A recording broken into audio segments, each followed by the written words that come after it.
March 12, 1942, 2:17 a.m., a narrow apartment block in occupied Warsaw, Poland.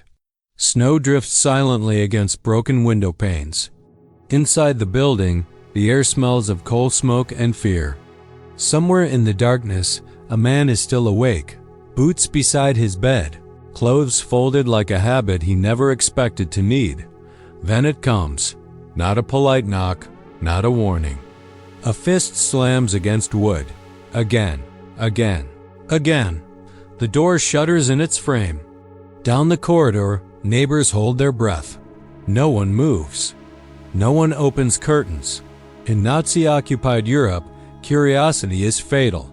Silence is survival. Inside the apartment, 32-year-old Jan Kowalski, a former Polish army clerk turned resistance courier, freezes. His pulse crashes in his ears. He already knows who it is. Everyone does. The boots on the stairs, the clipped German voices, the metallic click of rifle safeties being tested. Gestapo. The door explodes inward. Black leather coats flood the room. Flashlights stab the darkness. A pistol presses into Jan's jaw. Hand ho! Now! You can almost feel the cold barrel against your teeth. The smell of oil and sweat. The way fear dries your mouth until even swallowing hurts. They don't read charges. They don't ask questions. They grab. Hands twist behind his back. Rope bites into skin. A sack drops over his head. Someone punches his ribs, not to hurt him badly, just enough to teach obedience. Down the stairs. Into the snow. Into the back of a truck already humming with other prisoners breathing fast and shallow in the dark. No names spoken. No goodbyes allowed. Only engines. And the sound of doors sealing shut. This is how Nazi punishment begins. Not with execution, not with camps, but with disappearance. The truck stops 40 minutes later. Cold air rushes in. The sack is ripped away. Blinding floodlights burn your eyes. Barbed wire coils like iron snakes around wooden towers. Searchlights sweep the yard in slow, patient arcs. A sign hangs crooked above the gate. Arbeit matched frei. Work sets you free. It's a lie the Nazis perfected. This is Pawiak Prison, one of the Gestapo's most feared interrogation centers in occupied Poland. Thousands enter. Many never leave. Jan is dragged through mud into a concrete hallway that smells of disinfectant, blood, and old despair. Boots echo, chains rattle. Somewhere behind walls, someone is already screaming. A guard shoves him into a room with a single chair bolted to the floor. And waiting beside it stands Sis Sturmbannführer Franz Berkel, one of the men who designed Nazi punishment not as justice, but as performance. Berkel doesn't shout. He smiles. That's worse. Jan's coat is stripped off. His shoes vanish. The room is cold on purpose. Nazi interrogators learned early. Pain works better when the body is already trembling. Berkel circles him slowly. You helped the resistance, he says calmly, flipping through a folder. Courier routes, names, drop locations. Jan says nothing, so Berkel nods. Two guards step forward. The first punishment is always simple. A baton cracks against Jan's thigh. Then again, then again. Each strike is measured, professional. Not rage, not chaos, precision. Nazis trained their interrogators to avoid killing too fast. Dead prisoners tell no stories. Broken ones tell everything. Jan falls from the chair. They lift him back up. The baton changes target shoulders, spine, kidneys. You can almost feel it, the shock that steals breath, the way pain spreads like fire under skin, the way the body wants to beg even when the mind refuses. Still, Jan stays silent. So Berkel signals the next phase. They bring out the standing cell punishment. Jan is dragged into a narrow concrete box, barely wider than his shoulders, barely deep enough for his boots. The door slams shut. No room to sit, no room to fall, no room to stretch. just darkness. Hours pass. Blood pools in feet, knees lock, muscles tremble. The body starts fighting itself. Prisoners inside these cells often hallucinate. Some hear voices, others start screaming at shadows. Nazi records show prisoners were left standing like this for 24, 48, even 72 hours. Not to kill, to erase. Jan's breathing grows shallow. His legs shake violently. Sweat freezes on his neck. Then, just as collapse feels inevitable, the door opens, light floods in, and the real punishment begins. They take him to the basement. Every Nazi prison had one. The interrogation chamber. The walls are thick so no one outside hears what happens inside. The floor slopes gently toward a drain. Hooks hang from beams. Water buckets wait in corners. Burkle steps forward again. "Final chance," he says softly. Jan shakes his head, so the guards grab his arms. They hang him by the wrists behind his back, a method called strappado. As his body drops, his shoulders dislocate with a wet mechanical snap. Pain explodes through nerves like lightning. You can almost feel your arms tearing away from your body. Jan screams. The Nazis don't stop. They raise him, drop him, raise him, drop him. Between drops, they ask names. He gives none. Blood runs from his nose. His vision fractures into bright flashes and darkness. The room spins, and then Burkle changes tactics. Psychological punishment, the kind that lasts longer than scars. They bring another prisoner in, a boy, maybe 16, bruised, shaking, eyes too big for his face. Burkle leans close to Jan. "This is your courier partner," he lies. He already talked. The boy looks at Jan, terrified. Burkle places a pistol on the table. "Tell us the truth," he says, "or we shoot him." You can almost feel the trap closing.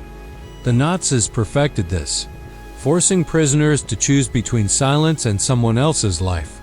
Many broke here, not from pain, from guilt. Jan's breathing stutters. The boy sobs. The pistol cocks. The room freezes. And Jan realizes something terrifying. The Nazis aren't just punishing bodies. They are hunting souls. And this is only the first night. Because beyond these prison walls, across Europe, even darker punishments are waiting. Camps where cruelty becomes industry and suffering becomes system. And Jan is about to be sent there next. April 2nd, 1942, 4:41 a.m. Pawiak Prison Yard, Warsaw. Engines cough in the fog. Not trucks this time, trains. Steel beasts waiting on frozen rails, breathing smoke into the pale morning. Guards move fast, boots crunching gravel, rifles slung low and casual. The posture of men who no longer see humans, only cargo.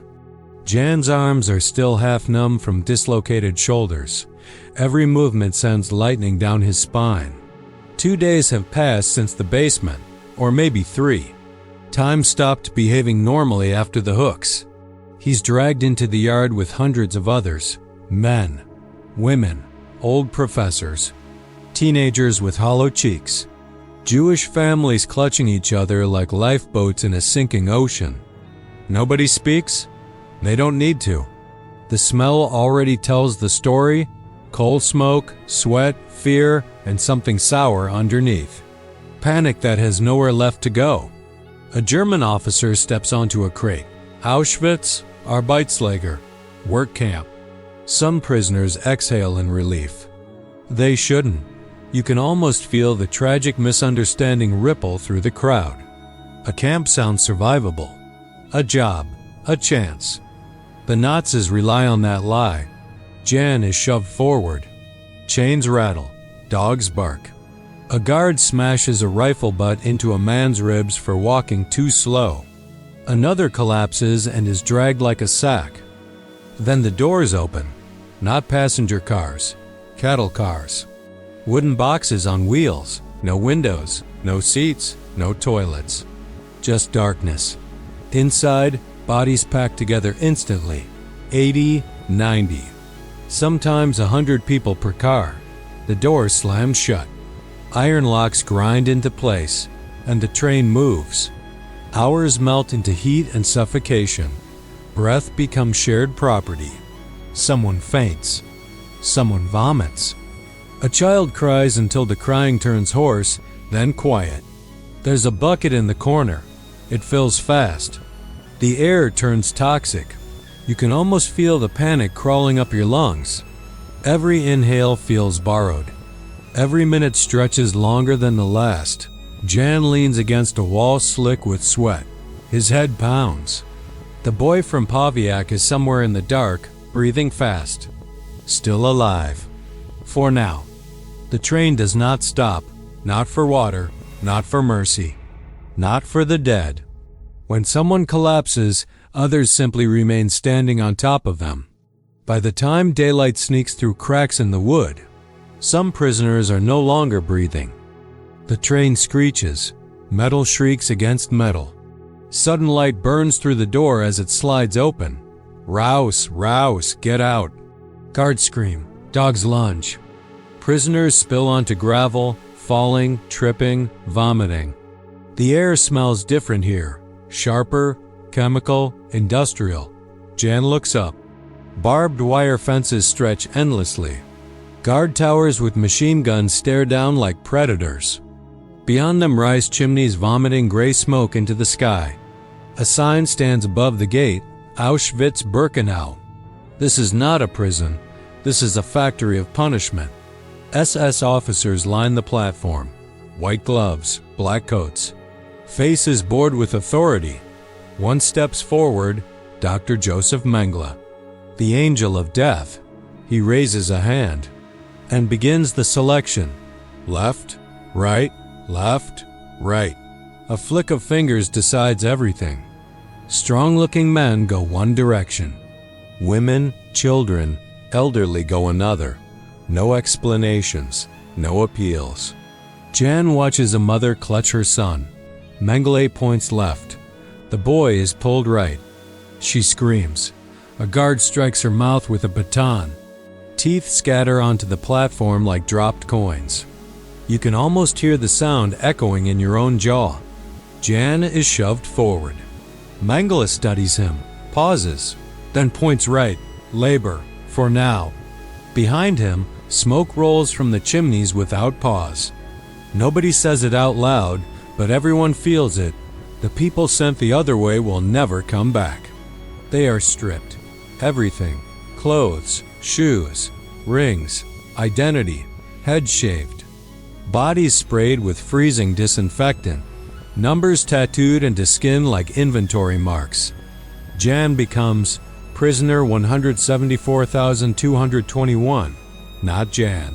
Not Polish. Not human. Just a number in Nazi machinery. A capo, a prisoner promoted to punish others, throws him striped clothing. Move. They march into the barracks. Wooden planks, triple-stack bunks, no mattresses. No blankets, lice already crawling like ownership. Then comes roll call, apple. Every morning, every night. Prisoners stand in rows for hours.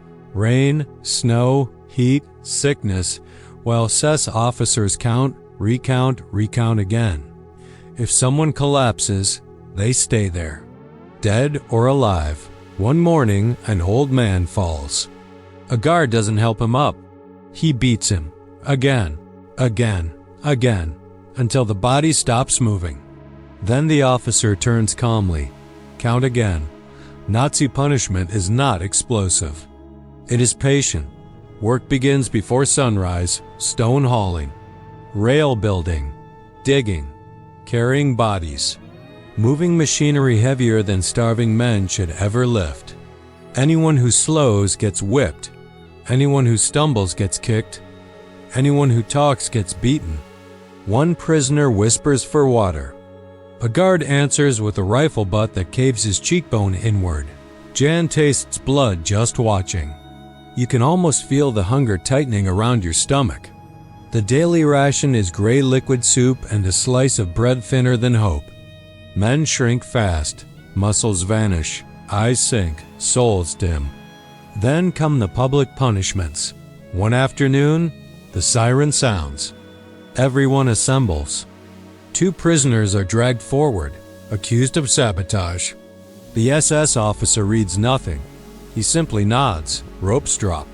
The men are hanged slowly while thousands are forced to watch. Legs kick. Faces turn purple. Silence spreads thicker than smoke. The Nazis understood something terrifying. Fear works better when shared. That night, Jan collapses on his bunk, ribs burning, hands blistered. The boy from Paviak crawls beside him. "They killed my father today," he whispers. Jan doesn't answer. What words survive Auschwitz?